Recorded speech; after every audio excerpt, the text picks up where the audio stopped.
Welcome back, it's Jerry with the Happy Hootie, and today we're going to be doing a little bit of an RV repair. On our most recent trip to Colorado, we had an incident while driving down the highway that caused our suspension, or air suspension, to drop on this passenger rear side, which then made our tires come in contact with the wheel well arch, which ground it all out, ground the fiberglass out, and melted it clear back in, and did a little bit of damage to the tire. I found out what the problem was, and I'll show you what caused it first. The tire ended up embedding into there as driving down the road. We smelled some burning rubber and couldn't figure out where it was coming from. Apparently back here, there is a rod that is attached to these rubber bushings that move up and down while driving to, of course, allow your airbags to adapt to your terrain as you're driving, to make sure they have the correct amount of air so that you're not bottoming out and so forth. And these will move up and down as you're driving. Well, the bottom bushing on this thing had broken loose and given way, and this was hanging freely, which was then allowing it to think, I guess, that it needed to depress the air while driving, which then caused this thing to drop and ground into the top there. When we stopped and you put it in park, it would automatically level back up to normal height. So it took me a while to figure out exactly what was going on, and a couple of stops after we kept feeling the coach tilt to the side that this was in fact the problem. After doing a little investigating, I found that that was broken and hanging. We did get it fixed, but the damage has already been done to there. And so here's how I've decided I'm going to do to fix that right now. To be fixing this the cheap and easy way, what I have come up with is this right here from Menards. It's a 24-inch by 36-inch piece of durable, almost cutting board-like material. It's waterproof, it's hard, it has a little bit of a texture to it, but it costs about $20, and it seems to look like it's going to fit perfectly up in here once I glue it up and get it adhered into there. But before I do that, what I'm going to do, because we've lost some of the insulation up above, it's ground down the insulation all the way back up above here, and we've lost about an inch worth of insulation underneath the wheel well for sound deadening and also just to keep the heat and so forth. I'm going to be squirting some of this Pond and Stone great stuff. This costs about $10 also from Menards.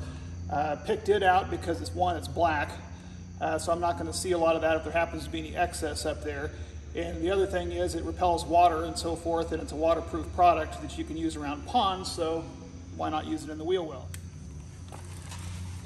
I could have peeled off a lot of this extra up here before starting this repair, but I actually am kind of hoping it acts as a backer rod to allow this thing somewhere to hook onto up here.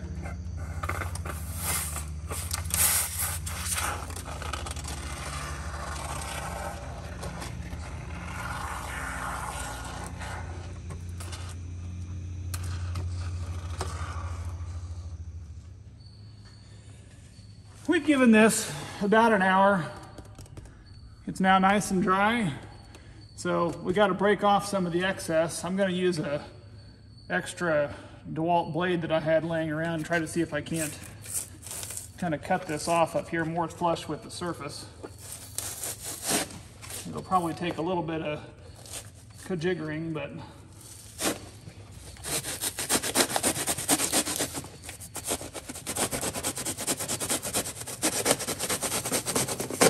we'll just cut some of this excess foam off and try to level it out. I kind of debated on how to do this to adhere this up there. This has a rough side and a smooth side. And I think, actually what I'm going to do is put this rough side up, because I think it might give it a little more grip to hold it on to the upside of it, to the underneath side of that wheel well, and then leave the smooth side down. I was going to do it the other way, but this just seems to make a little more sense to me. I don't know that it makes that much difference.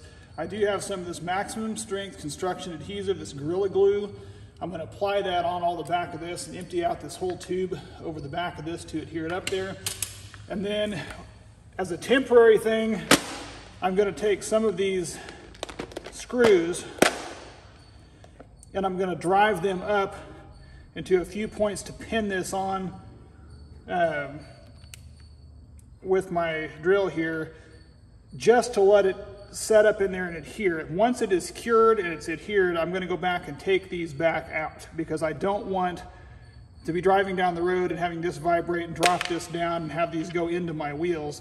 But it is going to give me a way to adhere that up into there temporarily. So that's what I'm going to work on now.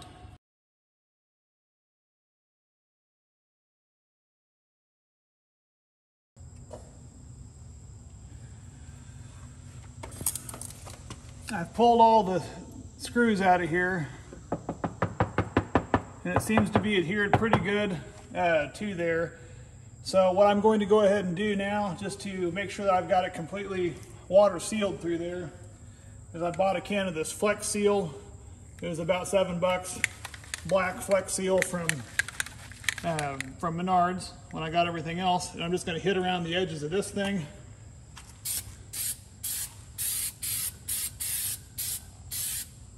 Just to kind of give the edge of it some waterproofing. Making careful not to get any on my fiberglass. And I'll let that dry, and I'll go ahead and give the edge a couple of coats. I don't need to spray the middle of it really. I mean, yeah, there's a couple little tiny holes in there where we put the screws through. I might zap those, but all in all, this is a cheap fix. Cost probably about $30 to fix the entire inside of this, re-insulate it, and add this protective plate back into there.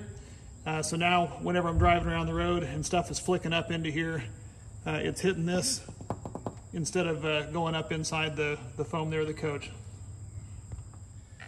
Thanks again for watching. If you found this helpful, please feel free to like and subscribe. We'd love to hear from you. Again, all those parts we used are going to be down in the comment section down below. Again, I'm Jerry with the Happy Hootie, and we'll see you back here next time.